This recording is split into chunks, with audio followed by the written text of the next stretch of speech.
러시아 혁명 3 나무 위키. 소비에트 권력이란 무엇인가? 국민 대다수가 이해하지 못하거나 이해할 수 없는 이 새로운 권력의 본질은 무엇인가?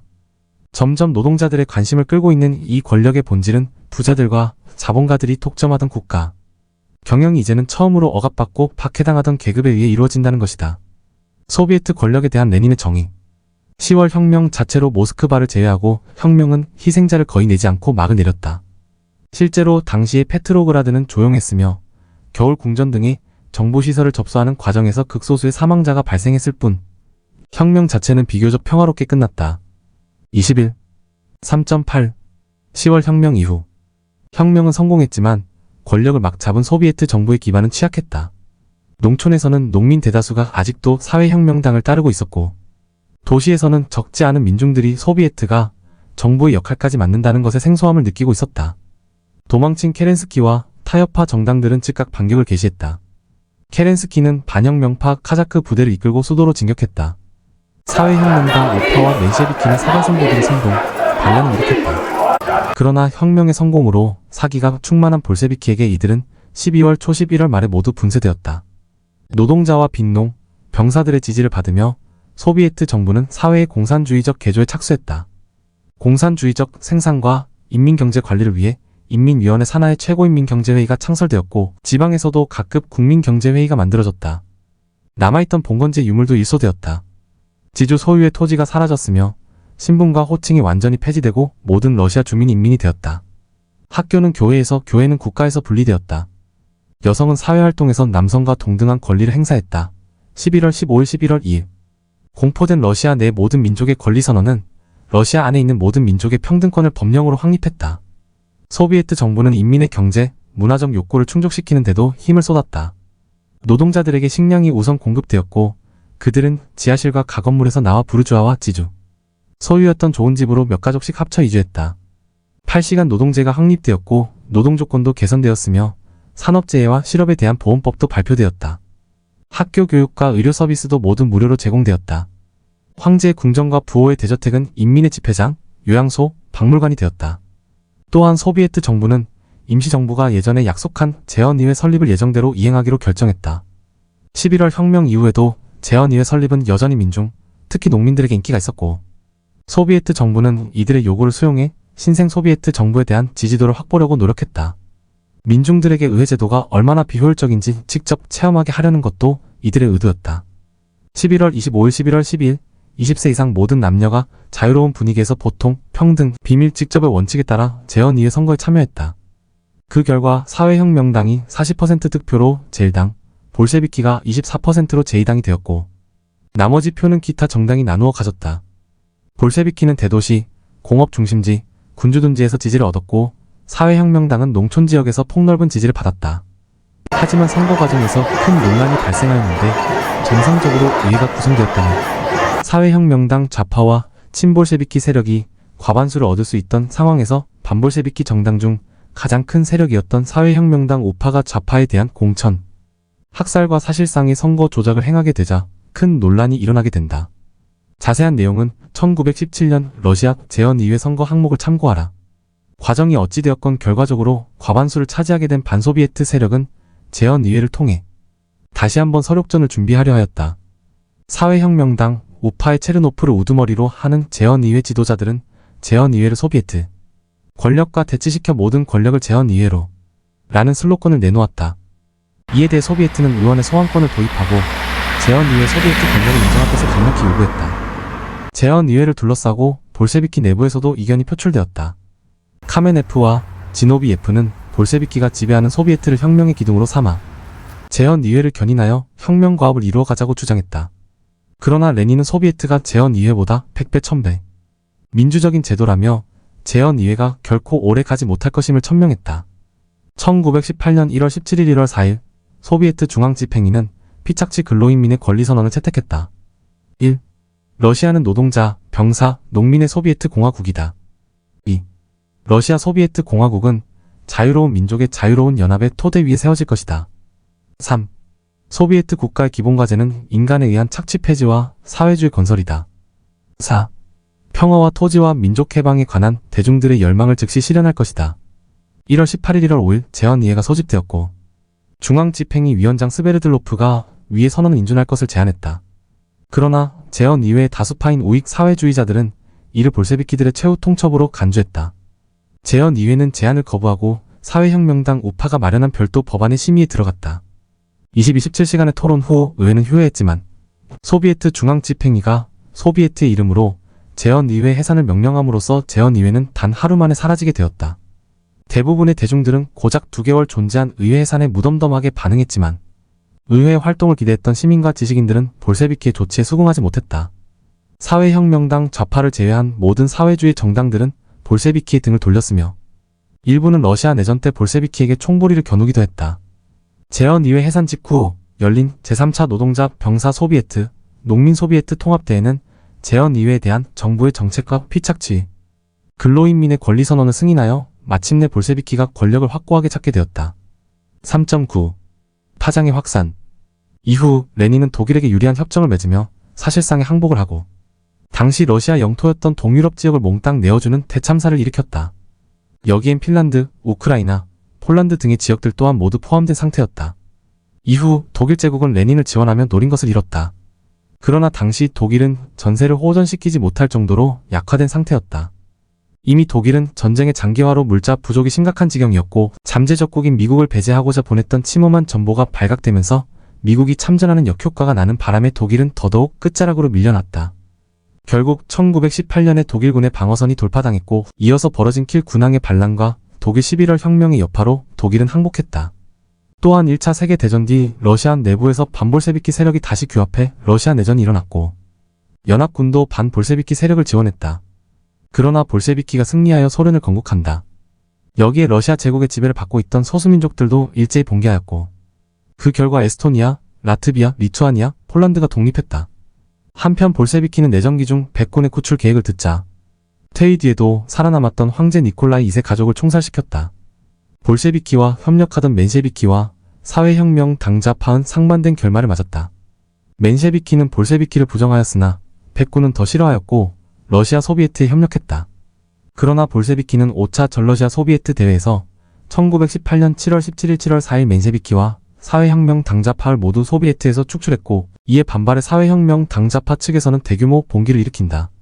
흔히 이 봉기를 제3혁명이라고도 부르고 파니 카플란이 레닌을 암살하려 시도한 것도 이 시점이다. 흥미롭게도 사회혁명 당좌파의 봉기가 실패하는 동안 맨셰비키는 오히려 볼셰비키와 협조했고 1918년 11월 6차 전러시아 소비에트 대회에서는 맨셰비키 측은 전부 복권되었다. 심지어 사회혁명 당좌파마저도 1919년 1월 봉기의 실패 이후 1919년 2월에는 복권되었다. 이후 사회혁명 당좌파는 소비에트-폴란드 전쟁에서 볼셰비키를 적극 지원했으나 볼셰비키는 이들을 용납할 생각이 없었고 결국 1921년에 다시 해산되었다. 레닌은 사회혁명당 수뇌부의 사형 집행을 촉구하였으나 흥미롭게도 소비에트 러시아 정부는 사형 판결을 받은 12명의 사형 집행을 정지시켜버렸다. 그러나 이들은 이후 스탈린에 의해 전부 처형된다. 최후까지 볼셰비키의 애증의 상대였던 맨셰비키는 직접적으로 금지 조치를 당하지는 않았으나 1919년부터 암묵적으로 탄압을 받기 시작했다. 1919년 맨셰비키가 건국했던 조지아 민주공화국을 소비에트, 러시아가 멸망시킨 것을 시작으로 비공식적인 탄압이 지속되었고 1921년의 크론슈타트 선언 반란 사건 이후 맨셰비키도 완전히 와해되고 수장인 줄리어스 마르토프마저 독일로 망명한다. 이후 각 정당과 정치단체의 탈당 멤버들을 받아들여 새를 불린 볼셰비키 후 전연방 볼셰비키, 공산당은 전위당에서 관료 조직으로 변신하여 제동 없이 폭주하게 되었으며 훗날 집권한 스탈린은 그러한 탈당 멤버들을 전부 숙청함으로써 소련에서의 정치적 다원주의는 고르바초프 집권기가 될 때까지 소멸한 상태로 머물고 만다. 이렇게 소비에트 민주주의는 멸망하였다. 러시아 혁명의 확산, 공산당의 확산. 러시아의 공산혁명은 반자본반제국을 외쳤고 지배 세력을 타도했다는 이미지 때문에 서유럽 내 사회주의 세력들에게는 물론 당시 열강의 침략에 신음하던 나라들에게 큰 충격을 줬다. 소련도 제국주의 침략에 신음하는 국가들이 공산주의가 퍼지기 좋은 환경임을 알았다. 따라서 이들 국가의 반제국주의 반침략 운동을 전폭적으로 지지하겠다는 명목으로 공산주의를 알려 전 세계에 공산주의가 퍼져나갔다. 실제 여러 방법으로 지원했는데 민족주의 운동에도 상당한 지원을 뒷받침했다. 한반도에서도 우드로 윌슨이 제창한 민족자 결주의의 실체가 3.1 운동의 실패로 명백히 드러난 뒤라 열강에게 실망감이 들었는데 소련이 직접적으로 반제국주의 운동을 지지할 뿐더러 직접 지원까지 하니 당연히 지지하는 사람이 나온다. 1920년 제2차 코민테른 대회 때는 조선인 대표들이 참가하여 당시 사진을 보면 태극기가 떡하니 등장한다. 링크 당장 순원만 해도 국공합작을 지지했으니 이런 분위기는 해방 직후까지 이어진다. 한편 다른 정치 사안들에 비하면 약간 사소한 부분이지만 이 러시아 혁명은 세계 포도주 시장에 막대한 악영향을 끼쳤다. 본래 로마노프 왕조와 러시아 귀족 사회는 중요한 포도주 수요처였는데 혁명으로 인해 왕실 및 귀족 사회가 완전히 무너지면서 포도주 수요가 급감하게 된 것.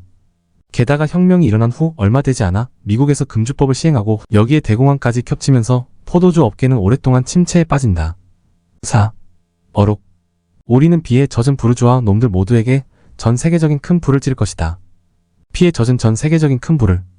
눈은 쓰라리고 휘날리는 붉은 기. 자마이너스 오라 이를 악문 원수. 눈보라로 눈을 뜰 수 없어도 낮에도 밤에도 전진 또 전진. 나아가자 전진이다. 노동자 인민이여 전진이다. 걸음도 당당하게 전진한다. 누군가 아직 거기 있는 자? 나오라. 힘겹다 마이너스 앞에는 바람이 불고 붉은 기는 펄럭이고 있을 뿐. 알렉산드르 블로크 12. 모든 권력을 소비에트로. 10월 혁명 당시 볼세비키 23회 표어. 나는 여러분이야말로 러시아 혁명의 승리자이며 전 세계 프롤레타리아 군대의 전이 되라고 생각합니다. 여러분이 이루어낸 러시아 혁명은 새 시대를 열었습니다. 세계 사회주의 혁명 만세. 레닌이 민중 앞에서 혁명의 승리를 선언하면서 한 말. 나는 한 노동자가 모는 화물차의 앞자리에 타고 페트로그라드로 돌아갔다. 지평선에 걸쳐서 낮보다는 밤에 훨씬 더 멋진 수도에 번쩍이는 불빛이 메마른 벌판의 보석의 담장처럼 펼쳐져 있었다. 차를 모는 늙은 노동자는 한 손으로는 운전대를 쥐고 다른 손으로는 환희에 찬 몸짓으로 저 멀리서 빛나는 수도를 가리켰다. 내 것이야. 그는 환한 얼굴로 외쳤다. 이제는 모두 내 것이야. 나의 페트로그라드야. 존 리드 세계를 뒤흔든 열흘 24. 요컨대 짧은 20세기의 역사는 러시아 혁명과 그것의 직접적, 간접적 결과 없이는 이해할 수 없다. 에릭 홉스봄. 볼셰비키가 그 필요성에 대해서 항상 얘기해왔던 노동자 농민의 혁명이 성공했습니다. 우리는 지금 사회주의 체제 건설의 첫 걸음을 내딛게 되었습니다. 10월 24일, 25일의 혁명은 사회주의 혁명의 시대를 열었습니다. 노동운동은 평화와 사회주의의 이름 아래 승리할 것이고 자신의 임무를 수행할 것입니다. MBC 러시아 혁명 일부 2006. 세인트 시프리언스를 떠나기 1년 전쯤에 했던 대화가 떠오른다. 크고 금발이며 나보다 한 살 많았던 러시아 아이 하나가 내게 물었다. 너네 아버지 1년에 얼마나 버시냐? 더 낮게 느껴지라고. 내가 짐작한 액수의 몇백 파운드를 더해서 말했다. 단정한 걸 좋아하던 러시아 소녀는 연필과 수첩을 꺼내더니 계산을 하기 시작했다. 우리 아버진 너네 아버지보다 200배 이상을 버는구나. 그는 제법 깔보듯 흐뭇해하며 그렇게 말했다. 그게 1915년의 일이었다. 몇 해 뒤에 그 돈이 다 어떻게 됐을지 자목 궁금하다. 조지 오웰 나는 왜 쓰는가 피? 429. 5. 현대 러시아에서의 평가 편집. 오늘날 러시아 혁명은 현재 러시아 연방정부 입장에서 점점 더 외면받고 있다. 옐친 시절인 1995년부터 정부 차원의 기념식과 군사 퍼레이드를 재개하였으나 규모는 소련 시절에 비해 축소되었으며 그나마도 2004년부터는 행사의 성격 자체가 독소전쟁 당시 모스크바 방어전에 나선 소련군 장병을 격려하고자 스탈린이 혁명기념일에 맞춰 행사를 치른 것을 기념하는 날로 바뀌었다. 독소전 전승기념일에 러시아 대통령이 기념사를 낭독하는 것과 달리 11월 7일에는 모스크바 시장이 낭독한다. 독소전 전승기념일보다는 한 단계 격이 낮은 행사를 치르는 셈이다. 러시아 정부 자체도 혁명에 대해 모호한 입장을 취하고 있다. 러시아 혁명 100주년이었던 2017년 러시아 혁명일에는 소규모 군사 퍼레이드와 모스크바 시장이 기념사를 낭독하고 임시정부 인사들이 체포됐던 시각인 오전 2시 10분에 오랫동안 멈춰있던 상트페테르부르크의 겨울궁전 방 탁상식에도 2017년 10월 25일을 기해 현재 시각에 맞춰 흐르도록 해놓는 등 1995년 이래 늘 치르던 소규모 행사만 열렸을 뿐 러시아 연방정부 차원에서 특별히 100주년을 기념하는 정부 주최 특별 기념식은 일절 없었으며 해시태그. 대신 야당인 러시아 연방공산당과 차파 단체들이 거리 행진과 기념 집회를 열었다. 별다른 충돌은 없었다고 하며 약 3시간 동안 모스크바 거리를 행진하다가 다 함께 인터내셔널가와 소비에트 연방 창가, 그 외의 소련 군가들을 부르고 해산했다. 25. 러시아의 대표적인 언론사인 러시아일은 이날 열린 소규모 퍼레이드에 대해 보도하면서 100년 전 일어난 러시아 혁명에 대해 우리나라를 완전히 바꾸어 놓았을 뿐만 아니라 전 세계의 발전에 큰 영향을 미친 대사건이라는 중립적인 입장을 내놓았다. 해시태그 현재 러시아 오익들은 볼셰비키와 레닌에 대해선 부정적이다. 블라디미르 푸틴 본인부터 레닌의 비판적인 인물이다. 2016년에도 이미 대차게 깠던 입장.